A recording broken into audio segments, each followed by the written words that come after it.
നമസ്കാരം, മലയാളി വാർത്തയിലേക്ക് സ്വാഗതം. ഓർഡിനൻസ് മടക്കി ഗവർണർ. തദ്ദേശ വാർഡ് പുനർവിഭജനം സംബന്ധിച്ച ഓർഡിനൻസ് ആണ് ഗവർണർ മടക്കി അയച്ചത്. പെരുമാറ്റച്ചട്ടം നിലനിൽക്കുന്നതുകൊണ്ടാണ് ഇത്തരത്തിൽ ഓർഡിനൻസ് മടക്കി അയച്ചതെന്നാണ് രാജ്ഭവൻ ചൂണ്ടിക്കാട്ടിയിരിക്കുന്നത്. തിരഞ്ഞെടുപ്പ് കമ്മീഷന്റെ അനുമതി വേണമെന്നും ഗവർണർ വ്യക്തമാക്കിയിരിക്കുകയാണ്. എന്തായാലും ഈ ഒരു കാര്യവുമായി ബന്ധപ്പെട്ട് പ്രത്യേക ക്യാബിനറ്റ് യോഗമായിരുന്നു ഓർഡിനൻസ് ഇറക്കാൻ തീരുമാനിച്ചത്. സംസ്ഥാനത്തെ തദ്ദേശ സ്ഥാപനങ്ങളിലെ വാർഡ് വിഭജനത്തിനായുള്ള ഓർഡിനൻസിനായിരുന്നു ക്യാബിനറ്റ് അംഗീകാരം നൽകി ഗവർണറുടെ അംഗീകാരത്തിനായി അയച്ചത്. ഇതിനായി തിരഞ്ഞെടുപ്പ് കമ്മീഷണർ അധ്യക്ഷനായി കമ്മീഷൻ രൂപീകരിക്കും. 2020 കൊണ്ടുവന്ന ഭേദഗതി പ്രകാരമാണ് പുതിയ ഓർഡിനൻസ്. ഓൺലൈനായി ചേർന്ന പ്രത്യേക ക്യാബിനറ്റ് യോഗത്തിലാണ് ഈ സംസ്ഥാനത്തെ തദ്ദേശ സ്ഥാപനങ്ങളിലെ വാർഡ് വിഭജനത്തിനായുള്ള ഓർഡിനൻസിനെ കുറിച്ചുള്ള തീരുമാനം എടുത്തത്. വാർഡ് വിഭജനം നടപ്പിലാകുന്നതോടെ എല്ലാ തദ്ദേശ സ്ഥാപനങ്ങളും ഒരു വാർഡ് മുതലുള്ള വർധന ഉണ്ടാകുമെന്നതാണ് ശ്രദ്ധേയമായ കാര്യം. അതിർത്തിയും പുനർനിർണയിക്കും.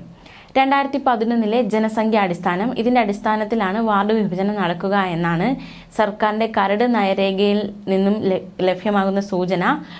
941 പഞ്ചായത്തുകളുണ്ട്. ഇതിൽ 15,962 വാർഡുകളാണ് നിലവിലുള്ളത്. 1300-ലേറെ വാർഡുകൾ പഞ്ചായത്തുകളിൽ പുതിയതായി രൂപപ്പെടും. കൊച്ചി കോർപ്പറേഷനിൽ മാത്രം 2 വാർഡുകളും മറ്റു കോർപ്പറേഷനുകളിൽ 1 വാർഡും വിഭജനത്തോടെ വർദ്ധിക്കും. 414 വാർഡുകളാണ് കോർപ്പറേഷനുകളിൽ ആകെയുള്ളത്. ഇത് 421 മാറും. നഗരസഭകളിലും ആനുപാതിക വർധനവ് തന്നെ ഉണ്ടാകുമെന്നാണ് സൂചന. വാർഡുകളുടെ എണ്ണം 3078 നിന്നും 3205 ഉയരും. നിലവിലുള്ള എല്ലാ വാർഡുകളുടെയും അതിർത്തിയിൽ വ്യത്യാസം വരും. ബ്ലോക്ക് പഞ്ചായത്തിലും ജില്ലാ പഞ്ചായത്തിലും ഡിവിഷനുകളുടെ എണ്ണം വർദ്ധിക്കും. ജനസംഖ്യ ആനുപാതികമായുള്ള വാർഡ് വിഭജനമാണ് ഉദ്ദേശിക്കുന്നത്. 2011 സെൻസസ് അനുസരിച്ച് വാർഡുകൾ പുനഃക്രമീകരിക്കാനാണ് തീരുമാനം.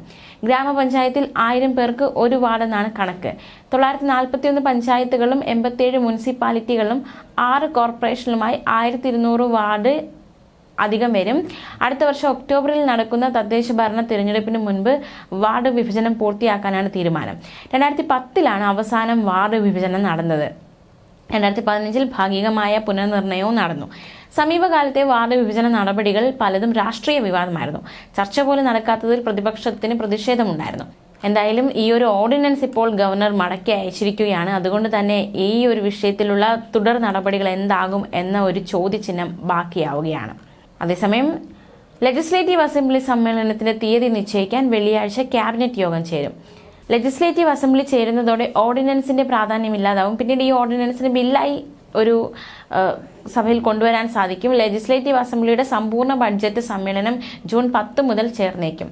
സമ്മേളനം നീട്ടിവെച്ചാൽ ജൂലൈ 31 ധനാഭ്യർത്ഥന ചർച്ച നടത്തി ഉപധനാഭ്യർത്ഥനയും ധനവിനിയോഗ ബില്ലും ധനബില്ലും പാസ്സാക്കാനാവുമോ എന്ന ആശങ്ക സർക്കാരിന് നിലവിലുണ്ട്. അതിനാൽ ജൂൺ 10 സമ്മേളനം തുടങ്ങിയ ശേഷം ലോക കേരള സഭയ്ക്കായി 12 നിർത്തിവെച്ച് 18 19 വീണ്ടും ചേരുന്നതാണ് പരിഗണനയിലുള്ളത്. ന്യൂസ് ഡെസ്ക്, മലയാളി വാർത്ത.